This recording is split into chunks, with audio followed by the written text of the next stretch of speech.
The Green Lantern series that's supposed to be coming on HBO Max has just got the green light according to recent articles.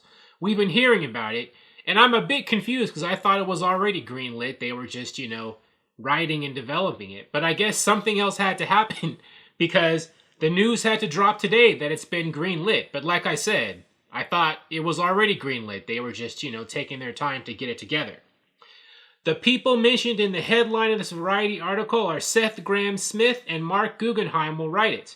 Seth Grahame-Smith is someone who's been writing in Hollywood for a while. For a little bit, he was supposed to direct the Flash movie, but, the Flash has had a million different directors, and, he was one of the ones who didn't make it. And Marc Guggenheim is well known. He's a DC TV show, CW super producer, right? Arrow, Legends of Tomorrow, and all that. But let's get into this article.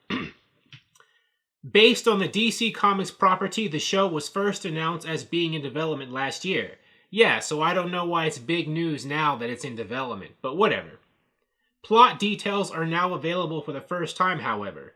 The show will depict the adventures of a multitude of lanterns. We'd seen rumors and reports of that before, that it'd be multiple lanterns. Including Guy Gardner, Jessica Cruz, Simon Baz, and Alan Scott, Earth's first Green Lantern, who, true to the comics, is a gay man, and many more. Interesting that they would include Alan Scott with this group of Green Lanterns, because if you know your comics, Alan Scott is a Green Lantern, the first Green Lantern, but he was different than, like Hal Jordan and the others, in that he wasn't really, the source of his power wasn't like a cosmic power battery. He wasn't a part of, the Space Green Lantern Corps. He was a different Green Lantern in the Golden Age. But it looks like, either they're making him one of the cosmic Green Lanterns for this show, or they're going to incorporate, his Golden Age, different kind of Green Lantern ring with all these cosmic super people. Interesting to see how that will develop. The series will also include fan favorites like Sinestro and Kilowog, and will also introduce new heroes to the ranks of the Green Lantern Corps. Ooh, new lanterns, maybe ones we haven't even seen in the comic books? HBO Max has ordered 10 one-hour episodes. The series will be co-written and executive produced by Seth Grahame-Smith and Marc Guggenheim, with Grahame-Smith serving as showrunner. Berlanti Productions will produce in association with Warner Brothers Television, where Berlanti is under a rich overall deal. What's interesting is Geoff Johns is not mentioned in this article, at least not on Variety. He's supposed to be in development not only on the show, but also on the Green Lantern Corps movie.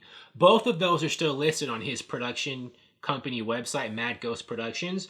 So I don't know if that means Warner Brothers is just hiding him. He's still involved, but they're just not mentioning him because of any bad, PR they might get. Because he's gotten his reputation's taken a huge hit recently. Or, have they removed him from the show? I don't know, but I do think he's a glaring omission because he's supposed to be heavily involved in these, and Geoff Johns is a huge Green Lantern fan.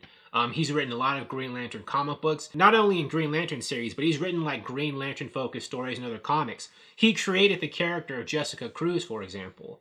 So I assume a lot of what he's written in the comics elements are going to be taken for this show and also the Green Lantern Corps movie. So I wouldn't be surprised if he was still involved in some capacity. But, who knows? What's interesting is the two Green Lanterns who were not mentioned in this report, who are the most, I think, famous and popular Green Lanterns, Hal Jordan and John Stewart. That must mean they're saving them for the movie, whenever that comes out. And Kyle Rayner, too. He's not mentioned in this article either, but Kyle Rayner is he's one of the more well-known Green Lanterns, Earth Green Lanterns. No mention of him as well. So I wonder, if they're saving maybe Kyle Rayner for season 2 or 3 of the show down the line, or if he's going to be in the Green Lantern Corps movie too. Interesting. Maybe they'll have the show and the movie cross over. I mean, their streaming show and movie synergy is kind of where it's at these days, or where it's going. So, maybe they'll have all these different Green Lanterns appear in the show, and then in the movie, and then, go from the movie to the show and vice versa.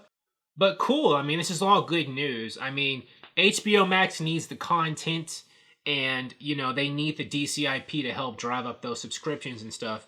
My only concern is, Marc Guggenheim being attached to this. I know Marc Guggenheim is talented, but he's the one who made the Arrow TV show all about Felicity Smoke and not about the Green Arrow. So I'm concerned. I hope none of the lanterns on this show are named Felicity. Then it'll be the same thing all over again. But, I don't know. I think they know what they have to do. I mean, the streaming landscape is very competitive. They have to compete against shows like The Witcher and The Mandalorian, so they've got to raise the bar. So I'm sure Seth Grahame-Smith and Marc Guggenheim and all their directors and stuff are going to do their best to make this show as awesome and spectacular as it can be. And with only 10 episodes, that will force them to get to the point much more quickly, not drag it out. I'm not saying that, your typical network TV 22 episode show can't be good. When there's a shorter number of episodes, it will force people to keep the plot tighter and more focused, which can only help a show like this. Thank you for watching. If you like this video, please like it on YouTube and subscribe to the channel because I appreciate your viewership, and I'll talk to you soon. Bye.